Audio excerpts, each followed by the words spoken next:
कि हमारे पूर्वजों ने कई पीढ़ियां इनके चक्कर में गंवाई और इन्होंने कुछ बदले में नहीं दिया। अगर पुलिस के पास फ्रॉड का मुकदमा आता है, 420 का मुकदमा आता है, किसी से कुछ चीज ले लो कहने के नाम पर कि तुम्हारा ये हो जाएगा, मैं ये काम करवा दूंगा, और वो पैसा वापस ना दे या फिर वो उस काम को पूरा ना करते थे, तो क्या होता है कि वादी कहा जाता है थाने कि साहब मेरे से इस काम को लेकर के पैसा लिया गया था और मेरा ये काम नहीं हुआ। पुलिस भी जानती कि फ्रॉड का मुकदमा होता है। जब ये फ्रॉड का मुकदमा है, 420 का मुकदमा है, तो अब ये बताइए 420 के मुकदमे में इतने हम आपके खिलाफ थाने में नहीं जा रहे, बस इतना ही कर रहे हैं कि जो हमने तुम्हें लगाया तो अपने घरों में दीवारों में उठा कर फेंक रहे हैं। अब इसमें तुम्हें क्या दिक्कत है? पिछले महीने एक बुद्ध कथा का आयोजन सीतापुर उत्तर प्रदेश में किया गया, कटेरा गाँव में। तो वहाँ पर हमारे समाज के लोगों ने बुद्ध कथा सुनी और उससे प्रेरित होकर बुद्ध कथा के अंतिम दिन उन्होंने प्रण लिया कि अब हम बाबा साहब के रास्ते पर चलेंगे तथा बुद्ध के मार्ग पर चलेंगे और बाबा साहब की 22 प्रतिज्ञाओं का पालन करेंगे। उन्हीं 22 प्रतिज्ञाओं का पालन करते हुए उन्होंने अपने घर से जो बाबा साहब की पहली प्रतिज्ञा है, हम ब्रह्मा विष्णु महेश को नहीं मानेंगे, उसका पालन करते हुए अपने घरों से जो टाइल्स थी, जो पिक्चर्स थी, जो तस्वीरें थी, उनको निकाल कर बाहर रख दिया। अब उस वीडियो को वायरल हो गया वो वीडियो, और उस वीडियो के अंदर एक लड़की, क्योंकि छेनी हथौड़ा नहीं मिला और टाइम लगी हुई थी, उनको निकालना था, तो उनके हाथ में कुल्हाड़ी कुल्हाड़ी जो वहाँ पर थी उंगली, उन्होंने उसको हटा दिया वहाँ से। ये बात कुछ भावना आहत गैंग के लोगों के पास पहुँची वीडियो, उनकी भावनाएं आहत हो गई। उन्होंने सीतापुर माहौली थाने में लगातार 10-12 दिन तक प्रोटेस्ट किया। हजारों की संख्या में लोग वहाँ पहुँचे, उन्होंने कहा कि इन सभी लोगों की गिरफ्तारी की डिमांड की। तो ये एक दस्तावेज है मेरे पास, बाबा साहब की बुक है, और बुक के अंदर एक मेरा एक दस्तावेज रखा है जिसको मैं चाहूँगा कि निर्देश दीदी इसको अच्छे तरीके से ब्रीफ कर पाएंगी।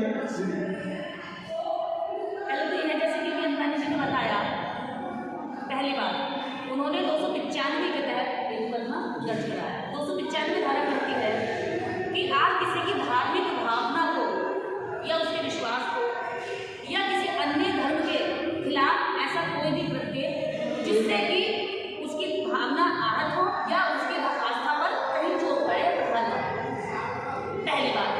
अगर ये कहते हैं कि किसी की भावना, अब यहाँ बात आ जाती है किसी की भावना नहीं है, खुद की भावना की बात है, और ये किसी अन्य का धर्म नहीं है, ये इन्हीं लोगों का धर्म है, इसी धर्म के अंदर ये लोग हैं, इसी धर्म में इनके पूर्वज रहे, इसी धर्म में इनके पूर्वजों ने शोषण झेला, शोषण सहा, और आज ये लोग इसी धर्म में शोषण सह रहे हैं। इसका सबूत हम इन्हीं जो आहत होते हैं बहुत जल्दी इन्हीं के द्वारा बनाया गया ये सबूत है। आप लोगों से मैं चाहूँगी कि आप लोग अपने कैमरे से जूम करके देख लें। इसमें आपको मैं दिखाऊंगी यहाँ से, हाँ सबसे ऊपर ये। और एक चीज़ और है, अभी तो पुलिस वालों पर थाने पर मुकदमा होगा, मानहानि का केस होगा, क्योंकि अंतानी नाम को एंटोनी करके लिखकर उनके नाम को क्रिश्चियन दिखाने की कोशिश की गई। ये साबित कर रहे हैं कि एक क्रिश्चियन धर्म का व्यक्ति हिंदू धर्म की भावना को आहत कर रहा है और उस धर्म का नाश करने के लिए प्रहार कर रहा है। लेकिन अब हम सच्चाई दिखाते हैं, ये मनोज अंतानी जी की जन्मपत्री है और ये उन्होंने बनाई है। जो चुटियाधारी होते हैं जो कहते हैं कि जन्मपत्री बहुत जरूरी होती है और अपने हाथों से बनाई गई है। ये पंचांग देखना ना तो हमें आता, ना हमारे पूर्वजों ने बनाया, ना उनको सिखाया गया, ना उनको पढ़ने दिया। ये पंचांग नहीं बनाता, तो ये इनकी भाषा है। आप देखिए यहाँ लिखा है, इनका वर्ग है शुद्ध, ठीक है। ये हिंदू धर्म के चौथे पायदान पर, चौथी मंजिल का जो नीचे मंगल होता है, ये उसकी उस सीढ़ी पर रहने वाले लोग। इन्होंने यहाँ लिखा शुद्ध, और वर्ग पता है कौन सा लिखा? बिलाव। क्या होता है बिलाव? नहीं पता। यहाँ लिखा है इन्होंने धर्म हिंदू, और वंशोद्भव लिखा है इन्होंने जाटव, हाँ, और कट्टानिया इनका गोत्र है। यानी कि यहाँ सीधा सीधा साफ हो रहा है, कट्टानिया गोत्र और वंशोद्भव जाटव। अब इन्हीं की भाषा में लिखा गया, हमने नहीं लिखा। ये हम पोथी पत्र हमें ना बनाने आते थे, ना पढ़ने आते थे, ना हमने बनाए। दोनों बातों में तो यहाँ पर ये बात सिद्ध हो जाती है। जितनी भी आपने वीडियो देखेंगे, वो वीडियो में लोग अपना घर खुद बनाते हैं। मैं अपने घर में पत्थर की तस्वीर लगाऊं या उसको उखाड़ दूं, या मेरी गलती से कितनी बार गलत कलर लग जाते हैं, हम उखाड़ देते हैं। तो जब इन लोगों को हमने हमारे घरों में लगाया, तो तब तुमने ऑब्जेक्शन नहीं उठाया। लेकिन आज जब हम अपनी ही दीवारों से उसको खुरेच कर निकाल रहे हैं, तो आपको क्या दिक्कत हो रही है? हम अपने घर से क्या निकालें? भावना आज हमारी हुई है कि हम अपने घर में कुछ भी काम कर रहे हैं, तो आप उसको लेकर के थाने चले जाते हैं।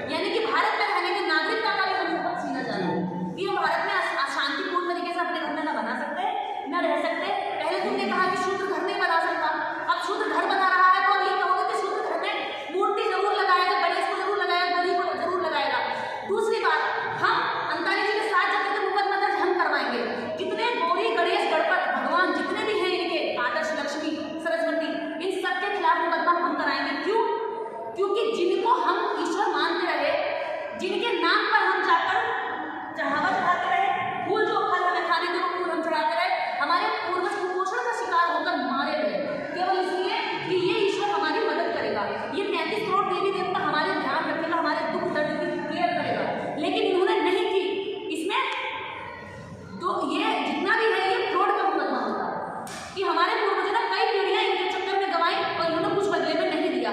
अगर पुलिस के पास फ्रॉड का मुकदमा आता है, 420 का मुकदमा आता है, किसी से कुछ चीज ले लो कहने के नाम पर कि तुम्हारा ये हो जाएगा, मैं ये काम करवा दूंगा, और वो पैसा वापिस ना दे या फिर वो उस काम को पूरा ना करके दे, तो क्या होता है कि वादी कहाँ जाता है कि साहब मेरे से इस काम को लेकर के पैसा लिया गया था और मेरा ये काम नहीं हुआ। पुलिस भी जानती थी फ्रॉड का मुकदमा होता है। जब ये फ्रॉड का मुकदमा है, 420 का मुकदमा है, तो अब ये बताइए 420 के मुकदमे में एक तो हम आपके खिलाफ थाने में नहीं जा रहे, बस इतना ही कर रहे हैं कि जो हमने तुम्हें लगाया तो अपने घरों में दीवारों में वो उठाकर फेंक रहे हैं। अब इसमें तुम्हें क्या दिक्कत है? हमारा आज का समय, हमारी ऊर्जा, हमारा टाइम, हमारे पूर्वजों का टाइम, और सबसे ज्यादा जरूरी है कि जिस समय वो अपने जीवन की लड़ाई खुद लड़ सकते थे वो इनके भरोसे बैठे हैं। आज जब हम इनके भरोसे नहीं है, हम अपनी लड़ाई खुद लड़ रहे हैं, इनके भरोसे बैठकर अपना जीवन और अपने बच्चों का भविष्य खराब नहीं कर रहे हैं, तो ये कह रहे हैं कि ये धर्म विरोधी है। तो भरोसे बैठकर इनके हमारे लोगों ने पीढ़ियां गुजारी पर इन्होंने नहीं कहा कि तुम धर्म विरोधी हो। तो सबसे बड़ी बात यह है, पहला पुलिस ने अंतानी जी के नाम को बिगाड़कर यानी कि उनको क्रिश्चियन दिखाने की कोशिश की है। अंतानी की जगह एंटोनी लिखा गया। हम आपको FIR की कॉपी भेज देंगे, समन जारी किए गए हैं, पूछताछ के लिए बुलाया गया है। दूसरी चीज ये है कि उनके धर्म की बात की है, धर्म भावना आहत, तो भावना आहत इसमें हमारी हो रही है कि हम अपने घर में कुछ नहीं कर रहे हैं। तुम मुसलमानों को कहते हो कि तुम मीट नहीं खाओगे, मांस नहीं खाओगे, हमें तुम कह रहे हो कि अपने घर से इन पत्थरों को नहीं निकालोगे। इन वही क्या कहते हैं, तुम्हारे लिए हनुमान होते, हमारे लिए तो बंदर है, हम मूंगफली देते हैं उसको खाने के लिए, चने देते हैं उसको खाने के लिए। तुम्हारा उड़ा होगा, हमारा तो उड़ता ही नहीं है, किसी भी दुनिया का बंदर नहीं उड़ता। तो तुम मानो ना, हम तुम्हें मानने से मना नहीं करते। हमने अगर कहा हो कि तुमसे नहीं मानोगे और तुम्हें हम मान नहीं देंगे, तुम्हें मंदिर में नहीं घुसने देंगे, तो ये भावना आहत की बात होती है। यह सवाल उठता है कि उन्हें घुसने नहीं दिया, लेकिन ये तो उल्टा हमारे साथ होता है। कल ही एक बच्चों को पूरा पीटा है, मारा गया, मंदिरों से भगा दिया गया जलाभिषेक शिवरात्रि के नाम पर। जब लोग मंदिरों में गए तो मार मार के भगाया, महिलाओं के साथ किए, तो इनकी भावना तब आहत नहीं हुई। अब सबसे बड़ा सवाल ये है, पहली चीज हम फ्रॉड का मुकदमा सारे देवी देवताओं पर लगाए, 35 करोड़ थे, अगर 1 रुपया भी देते तो हमारे केवल 7 लोग अरबपति हो जाते। आज हम लोग उन 35 करोड़ से आज तक घर को हमारे पूर्वज बना लेते, लेकिन इन देवी देवताओं ने सारा भला केवल ब्राह्मणों का किया, चुटियाधारियों का किया, पंडितों का किया, और पैसा हमसे खाया, दान हमसे लिया, समय हमारा खराब किया। पूर्वजों की हड्डी हमारी गली मंदिर बनाने में, मंदिर की एक ईंट को बनाने वाला हमारा आदमी होता है। इस देश का SC OBC होता है, मूर्ति बनाने वाला SC OBC होता है, और मंदिर की छत बनाने वाला SC OBC होता है, और उसी को कह रहे कि वो धर्म की भावना आहत कर रहा है। भावनाएं हमारी आहत हुई है, और इसका अब एक पाई का हिसाब चुकाया जाएगा कि 33 करोड़ देवी देवताओं ने समय, श्रम और जीवन हमारा खराब किया और चुटियाधारियों का आपने कल्याण किया। ये फ्रॉड का मुकदमा होगा। लेती हमसे है सरस्वती और ज्ञान उनको पाखंडियों को देती है। लक्ष्मी पैसा हमसे लेती है लेकिन अमीर पाखंडियों को बनाती है। इनका भोला पैसा हमसे लेता है मंदिर में, और बड़ी बड़ी जो जितनी भी दारू के ठेके हैं भारत के अंदर, बड़े बड़े जितने भी जितने बड़े बड़े गांजे की और जितने 300 टन अंबानी का जो है मोट पे वो पकड़ा गया, क्या कहते हैं, गांजा। तो ये जितने भी लोग हैं हमारे साथ खिलवाड़ करते हैं और हमारी भावनाओं के साथ खिलवाड़ करते हैं। इससे हमारी बहुत भावनाएं हम भी हैं। 33 करोड़ देवी देवताओं ने हमारा बहुत कुछ लूटा है, हमारी पीढ़ियों का, हमारे पूर्वजों की पुरखों की हड्डियां गला दी, मांस गला दिया, उनके जीवन के कंकाल तक आज भी नीचे कब्र में दबे हुए चीख रहे हैं कि इन 33 करोड़ को छोड़ करके संविधान की ओर जाओ। और आज जब 33 करोड़ को छोड़कर संविधान की ओर जा रहे हैं तो इनको बिलबिलाहट हो रही है। इस देश के अंदर पूरी दुनिया से कह देना चाहते हैं हम, ये पूरी दुनिया देखे और ये भी जाने कि भारत के अंदर एक ऐसा धर्म है जो अपने ही धर्म के लोगों के खिलाफ काम करता है। जब हम भी हिंदू और तुम भी हिंदू तो हमारे खिलाफ FIR क्यों हुई भाई? जब तुम भी हिंदू हम भी हिंदू, तुमने भी पूजा देवी को, हमने भी पूजा देवी को, तुमने भी मनोती बनाई, हमने भी मनोती बनाई, तुम्हारी भी ऐसी बनी हुई पंचांग की क्या कहते हैं सारी जन्मपत्री है और हमारी भी ऐसी है। तो फिर हमने करने से भावनाएं आहत और तुम्हारे करने से कुछ नहीं होता। मतलब तुम्हारे करने से तो भावनाएं ऊंची जाती है, हमारे करने से जमीन में गिर जाती है। ये तो दोगलापन है ना। हम भारत के लोग इसी भारत के अंदर धर्म के नाम पर सताए जा रहे हैं, हमारे अधिकार खाए जा रहे हैं, हमारे लोगों पर जबरदस्ती जिस कानून को गरीबों को न्याय दिलाने के लिए बनाया गया था, भारतीय संविधान को जिसके लिए बनाया गया था, लाइन में खड़ा पीछे वाला व्यक्ति, लाइन में दबी हुई महिला और पीछे दबाया गया सारा समाज,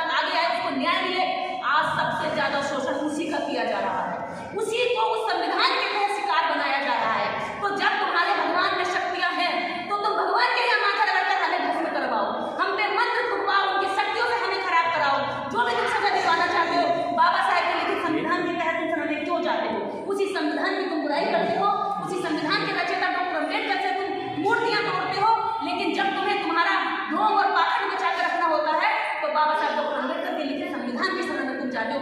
वहां जाना छोड़ दो, तब हम चाहें कि तुमने जो 33 करोड़ लोगों की इनका जन्म दिया है समाज में लूटने के लिए। और दूसरी चीज, खुद मोहनदास गांधी कह चुके हैं कि पंडित ने जातियां बनाई हैं, पंडित ने समाज को बांटा है। तो अभी हमारा कोई फॉल्ट नहीं है भैया, जिसने जातियां बनाई उसने देवी देवता बनाए, और इन देवी देवताओं से हम कोई सरोकार नहीं रखते। मुझे नहीं पूछने, मेरे भगवान का आपस का मामला है। मेरा भगवान ये लोग कौन है? दवाई करने भर्ती हमारे बीच में आपकी पत्रकार बंधुओं को सबसे पहले जो आज का जो कॉन्सेप्ट है मनोज रुखानी जी के नाम पर कुछ लोगों ने धार्मिक भावनाएं आहत हो उनकी हुई है, उस संदर्भ में इनको एक लीगल नोटिस भेजा है। जनवरी की बात है ये, और जिस गांव में मधोली जो गांव है वो जिस गांव में तो बुद्ध कथा का जो आयोजन किया गया था, उस गांव के प्रधान से भी मेरी कई बार बात हुई है। कार्यक्रम आयोजन के समापन पर अभी जैसे निर्देश जी ने बताया, हर व्यक्ति अपने घर के अंदर नया निर्माण करता है, नई नई चीज़ें लगाता है, पुरानी चीज़ों को हटाता है। ठीक उसी प्रकार से जो लोगों के अंदर पहले से कोई आस्था थी, हम लोग किसी भी आयोजन में जब पहुँचते हैं तो कभी कभी ऐसा होता है कि उस आयोजन के अनुसार अपने आप को कभी कभी चेंज करने का प्रोग्राम बना लेते हैं, मन बन जाता है। ठीक इसी प्रकार से बुद्ध कथा का आयोजन वहाँ हुआ था। भंते लोग वहाँ पहुँचे, लोगों की जो पुरानी परंपराएं थी वो उन्हें देखा गया, समझा गया, और लोगों ने निर्णय लिया कि ये परंपराएं तो हम लोग गलत अपनाते आ रहे थे, हम उन परंपराओं को छोड़ना। उस परंपराओं को छोड़ने के विषय को लेते हुए जिन जिन के घरों में कुछ भी चित्र वगैरह लगे हुए थे अपने घरों में, उन्होंने वो हटा दिया। नहीं कोई धार्मिक भावनाएं आहत वाला कोई मामला नहीं था। मामला बना कोई हिंदू शेर सेना के कुछ लोग उस गांव में वहाँ पहुँचे, उन्होंने वहाँ जाकर कुछ उत्पात मचाया। वहाँ के लोगों के द्वारा खबरें इधर उधर वायरल हुई, मुझ तक भी पहुँची। हम लोगों ने वहाँ के तुरंत ही SHO को फ़ोन किया, वहाँ के SP को फ़ोन किया, पुलिस ने घटनास्थल पर पहुँची और उन लोगों को गाँव से बाहर किया कि भाई यहाँ का माहौल ख़राब हो जाएगा। उन लोगों ने थाने में जा कर के वहाँ पर थोड़ा सा उग्र आंदोलन किया, आसपास के लोगों को बुलाया, वहाँ का स्थानीय विधायक वो भी इसमें इन्वॉल्व हुआ, और उन लोगों ने पुलिस के ऊपर दबाव बनाते हुए वहाँ पर प्राथमिकी दर्ज कराई, और जो लोगों ने अपने अपने घरों से वो चित्र हटाए उनके ऊपर कार्रवाई के लिए, उनकी गिरफ्तारी के लिए पुलिस के ऊपर दबाव बनाया। जब वो चीज़ें हमें खबर आई मनोज जी के भी माध्यम से, वहाँ के कुछ गाँव के भी लोगों के माध्यम से, तो मैंने तत्काल ही, क्योंकि हम लोग शुरू से ही संवैधानिक रूप से निडरता के साथ और एक सही दिशा में काम करने का मेरा प्रयास रहता है, मैंने तुरंत ही वहाँ के SHO को फ़ोन किया और उनसे एक ही सवाल किया, भाई इनके कितने लोग यहाँ पर हैं? अरे यहाँ सैकड़ों की संख्या में है। मैं 500,000 लेकर आए। इस देश के अंदर हमारी संख्या बहुत ज़्यादा सड़कों पर है। मैं भीम सेना का पदाधिकारी हूँ, तो जिस तरीके से पुलिस ने ये कार्य किया है कि आप दबाव में रहकर के वो कार्य कर रहे हैं या कोई कार्रवाई करना चाहते हैं, वो बिल्कुल गलत है, असंवैधानिक है, ऐसा नहीं होने देंगे। तो पुलिस के ऊपर थोड़ा सा कहीं ना कहीं एक बहुजन मूवमेंट के द्वारा जो की गई कॉल थी उसका एक असर पड़ा, और पुलिस ने उन लोगों को जिनको हिरासत में लिया था या जिनको अपने बुलाया हुआ था, अपने हमारे समाज के लोगों को, उनको वहाँ से छोड़ा। लेकिन शाम के समय में एक न्यूज आती है कि जो उनसे कुछ पैसा लिया है, अच्छा, और उनसे पैसा लेके तो उनको छोड़ा गया। जब वो सुना तो मैंने शाम को ही वहाँ के SP को फ़ोन किया, और अगले दिन सुबह मॉर्निंग में वहाँ के SHO से दोबारा बात हुई। SHO ने बिल्कुल साफ मना कर दिया कि मैंने कोई पैसा नहीं लिया है, और अगर ऐसा कोई बोल रहा है तो उसे मेरे सामने लिया। वो अलग मैटर था। अब कहानी ये बनी है कि हिंदूवादी कुछ लोग हैं जो वहाँ पर थोड़ा प्रयास कर रहे हैं, पुलिस के ऊपर दबाव बना रहे हैं विधायक को शामिल करके, कि जिन लोगों ने, क्योंकि जो आज का जो माहौल बना हुआ है, सत्ता पक्ष BJP का है प्रदेश के अंदर भी और देश के अंदर भी, तो सत्ता पक्ष आज की डेट में ये चाहता है और उनकी सोच भी यही है कि ये जो देश है ये देश हिंदू के माध्यम से जाना जाए। हिंदू तो एक पहचान हो, जो भी देश में हो वो हिंदू रहे, जय श्री राम के नाम को अभ्यूज करता है। हम लोग संविधान को मानने वाले लोग हैं। संविधान कहता है कि हम भारत के लोग हैं, कि यहाँ पर कोई जाति या धर्म का कोई व्यक्ति नहीं है, सभी लोग भारतीय हैं, इंडियन हैं, और सभी को बराबर का सम्मान के लिए अधिकार भी है। तो हम लोग केवल इसी कॉन्सेप्ट को लेकर चलते हैं चाहे पुलिस हो या कोई भी अधिकारी हो, उनके सामने वही बात रखी जाती है। और सीतापुर पुलिस के सामने भी यही चीज़ें रखी गई है। वहाँ से कल नोटिस आया है, उसका लीगल यहाँ से जवाब भिजवाएंगे मनोज अंतानी जी की तरफ से। और मनोज अंतानी जी को लेकर के मैंने वहाँ के इंस्पेक्टर साहब से खासतौर से भेजने ऑडियो भी भेजी हुई है, और आप लोगों के चैनल पे भी चलवाएंगे वो, कि वहाँ पुलिस को पूरे तरीके से दबाव डालते हुए कहा गया है कि मनोज अंतानी बहुजन समाज के युवा कर्मठ और क्रांतिकारी हमारे योद्धा है, उनके ऊपर किसी भी तरीके की कोई भी कार्रवाई वो बर्दाश्त नहीं की जाएगी। बिल्कुल बिल्कुल नहीं की जाएगी, बिल्कुल बर्दाश्त नहीं की जाएगी, क्योंकि मुट्ठी भर लोग आज इस देश को हाईजेक किए हुए हैं और हम लोग इस देश के अंदर इतनी संख्या में हैं, केवल एक वोट देने वाले मतदाता यानी पालतू या फालतू बन करके रह गए हैं। तो ऐसा मैं नहीं चाहता कि ऐसा हो।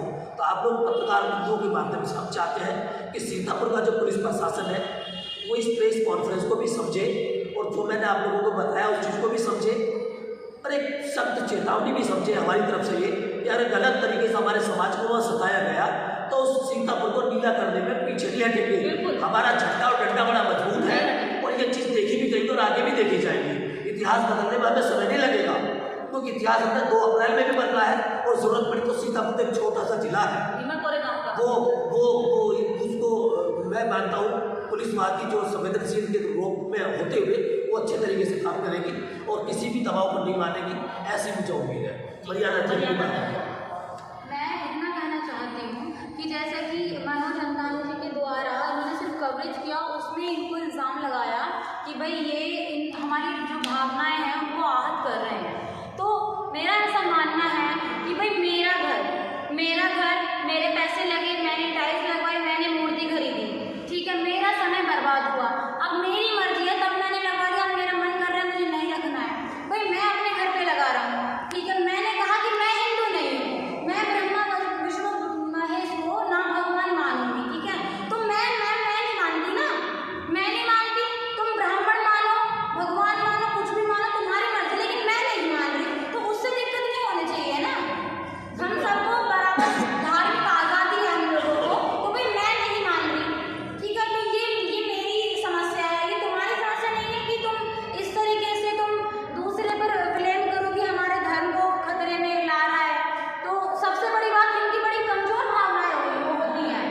कोई मतलब कोई संतरी कलर के कपड़े पहन के डांस कर ले तो इनकी भावनाएं यहाँ हो जाती हैं। वो भी ब्राह्मण समाज की बेटी है। हाँ ठीक है, इनकी तब भावनाएं यहाँ हो जाती हैं। कोई न्यूज रख ले तो इनकी भावनाएं यहाँ हो जाती हैं। घोड़ी पर कोई घोड़ी पे बैठे तो इनकी भावनाएं यहाँ हो जाती हैं। अरे वो घोड़ी है तुम्हारी बहन थोड़ी नहीं है कि तुम्हें हर किसी की घोड़ी पे बैठने में तुम्हें दिक्कत होने लगती है कि भाई तुम घोड़ी पे क्यों बैठे हो, क्यों घोड़ी बैठ के शादियाँ कर रहे हो। और निर्देश दीदी तब इनकी भावनाएं नहीं होगी तो मंदिरों में बलात्कार होते हैं। देवदासियां हैं। हाँ देवदासियां आज भी हैं। जब मंदिर में रहने वाला पुजारी उनके साथ में गलत काम करता, भावनाएं आज नहीं होती है। दोगले लोग। अब मेरी मर्जी में मैंने कहा कि मैं हिंदू नहीं हूँ, तो ठीक है, मैंने कहा ना, मैंने ये तो मत कहा कि ब्राह्मण तुम मत मानो, पंडित तुम मत मानो, ठीक है। बाबा साहब की 22 प्रतिज्ञाएं हैं। मैं एक बार जैसे कि बाबा साहब ने बोला मैं राम को भगवान नहीं मानूंगा, कृष्ण को भगवान नहीं मानूंगा, या मैं श्राद्ध नहीं करूंगा, मैं कुछ भी मतलब जो भी चीजें हैं आडम्बर एक और बनने के लिए बाबा साहब ने 22 प्रतिज्ञाएं दी कि इनको फॉलो करोगे तो आप एक अच्छे बहुत कहलाओगे, क्योंकि बहुत पाखंडवाद को बढ़ावा नहीं देता है। और 22 प्रतिज्ञा के अंदर सारी चीजें वही है जो पाखंडवाद को खत्म कर रही है, वही 22 प्रतिज्ञाएं हैं। तो इनके सिर्फ ये इसलिए विरोध करते हैं ताकि हम इन चीज़ों को फॉलो करना बंद कर देंगे। तो इनकी जो दुकान चल रही है ना हमारी वजह से जो ये जिंदे हैं आज, तो इनको ये दान मिलना बंद हो जाएगा, दक्षिणा मिलनी बंद हो जाएगी। इनको मेन डर इस चीज़ का, इनको ये नहीं है कि घरों से मूर्तियाँ निकलवा के फेंक दिए तो भाई ये हमारे धर्म के खिलाफ है, नहीं। उनको डर इस बात का है कि सब लोगों ने ये चीज़ें छोड़ दी तो हमारे खाने को कहाँ से आएगा। दूसरी बात ये है मर्यादा, जब ये कथाएं करते हैं, पंडाल लगाते हैं और हमारे लोग वहाँ होते हैं और हमारे किसी भी महापुरुष की अपनी कथा में ना तस्वीर लगाते हैं, ना मूर्ति लगाते हैं, ना उनके नाम का प्रवचन करते हैं, तो हमारी भावना तो आज होती भाई हमारे पिता हमारे पुरखा जो कहते थे हम वो मानेंगे, पड़ोसी की बात मानेंगे। बड़ी कमजोर विचारधारा, हम तो नहीं बड़ी कमजोर उनकी परंपरा रही है, क्योंकि पत्थर के द्वारा भगवान की स्थापना करना, पत्थर से उसको काट छाट करके करने वाले भी हमारे लोग होते हैं। बिल्कुल, उन्हें बाद में जाकर के मंदिरों में रोक दिया जाता है, क्योंकि पूरे दुनिया के अंदर देखा गया है पत्थर की पूजा करने वाला जो व्यक्ति होता है वो मूर्ख होता है, क्योंकि पत्थर है, उससे कुछ नहीं भी प्राप्त हो सकता। जिससे अगर कुछ प्राप्त हो सकता है वो विज्ञान है या प्रकृति है, और इन दोनों का संदेश बुद्ध ने दिया है। तो भाई बुद्ध को अपनाओ। दुनिया उनका लोहा मानती है, इस देश के अंदर इस देश से बुद्ध चला और दुनिया के कितने देशों में पहुंच गया। यहाँ से 85 करोड़ देवी देवता चले लेकिन यही दफन रहे, यही दफन रहे, यहाँ से बाहर नहीं निकली। तो ये बहुत कमजोर परंपराएं हैं और बहुत ही कमजोर संस्कृति है, और जो कमजोर व्यक्ति होता है तो गुस्सा जल्दी आता है। ये चीज़ें हैं जो वो चिड़चिड़ा होता है, तो ये चिड़चिड़े लोग हैं, वो चिड़चिड़े लोग हैं। आज आपका कहने का मतलब है कि जिस तरह से अम्बेडकरवाद फैल रहा है उन लोगों को दिक्कत होने लगी है, डर लग रहा है। दस्त लग गए। उन्हें ये है ना कि वो जो अपनी दुकानें चला रहे हैं उनकी दुकानें बंद हो जाएंगी। वो जो हजारों सालों से हमारे बहुजन समाज को जो मूर्ख बनाते हुए आए हैं कि तुम हमें यहाँ पे दे दो, हम वहाँ तुम्हारे ऊपर स्वर्ग में तुम्हारे पूर्वजों को पहुँचा देंगे। ये तरीके से जो हमारे बहुजन समाज को मूर्ख बनाते हुए आए हैं, इनको अच्छे से पता है कि बहुजन समाज पढ़ लिख रहा है, जागरूक हो रहा है, तो कहीं भी हमारी दुकानें बंद ना हो जाए। उन्हें अपने पेट की चिंता है। मंदिरों में ताले पड़ने वाले और इनकी कथाओं में जाने वाले लोग अब जागरूक होकर के स्कूल की तरफ जाने लगे, तो इनको इस बात से नफरत है। दूसरी बात यह है, हम अपनी बुद्ध कथाओं में बुद्ध की तस्वीर मूर्ति लगाते हैं, आपकी भावना मत होती है, ठीक है, लेकिन जब आप हम लोगों को बिठा के हमारी कथाओं में कोई भी ब्राह्मण नहीं आता। क्या कभी कोई ब्राह्मण बैठता हमारी कथाओं में आता? बुद्ध कथा में कभी कोई ब्राह्मण औरत या ब्राह्मण पुरुष कभी भी आकर ना ताली बजाता, ना खुश होता, ना प्रवचन सुनकर अपने बच्चों को सुनाता, कभी नहीं आता। लेकिन तुम्हारी कथाओं में हमारे लोग जाते हैं, भीड़ करने पैसा दान देने। चढ़ाते हैं, भीड़ करते हैं, तुम्हारी कुर्सियां घेरते हैं, तुम्हारे वहां पर जाकर के तुम्हारे चरण वंदन करते हैं, पैर छूते हैं, और उसके बावजूद भी ये जब लाखों की संख्या में तुम्हारी कथाओं में जाते हैं, उसके बावजूद भी तुम इनके पूर्वज इनके पुरखों की तस्वीरें अपनी कथाओं में नहीं लगाते, उनके बारे में 4 लाइनें नहीं बताते कि तुमको अम्बेडकर इतने महान शख्स थे जिन्होंने संविधान लिखा। तो क्यों इससे हमारी भावनाएं और होती हैं? अगर तुम अब कथाएं करोगे और SC OBC के लोग तुम्हारी कथाओं में बैठ जाओगे और तुमने SC OBC के महापुरुषों के बारे में नहीं बताया, तो हम भी तुम्हारे खिलाफ मुकदमा दर्ज कराएंगे। बिल्कुल आज की प्रेस कॉन्फ्रेंस हमारी भावनाएं याद होंगी, हमारी भावनाएं याद होंगी, तुम्हारी भावनाएं होंगी, हम भी इंसान हैं, हमारी भी होती है भाई। तो ये बात बाबा साहब की मूर्तियां तोड़ते, बुद्ध की मूर्तियां तोड़ते, पेरियार की मूर्तियां तोड़ते, हमने नहीं कहा, क्योंकि हम बाबा साहब को मूर्तियों में नहीं ढूंढते, हम बाबा साहब को किताब में देखते हैं, संविधान में देखते हैं। बिल्कुल। और दूसरी चीज ये है, अगर सीतापुर प्रशासन जल्दी से इस मुकदमे को खारिज नहीं करता है तो सीतापुर में पहुंचने के लिए ज्यादा देर नहीं लगेगी हमारे लिए। देश का कोई भी कोना है, दुनिया का कोई भी कोना, जहां भी अम्बेडकरवादी होगा, तकलीफ में होगा, हम वहां पहुंचने के लिए हमारे लिए कोई दूरी का रास्ता तय करने में परेशानी नहीं, हम सर आज की वीडियो इसलिए है कि जो हमारे वीर हिंदू भाई जिनकी भावनाएं आहत हो गई हैं, मुझे लगता है इस छोटी सी वीडियो में कुछ जवाब मिल गया होगा, और इंतजार करें, सीतापुर हम पहुंचेंगे।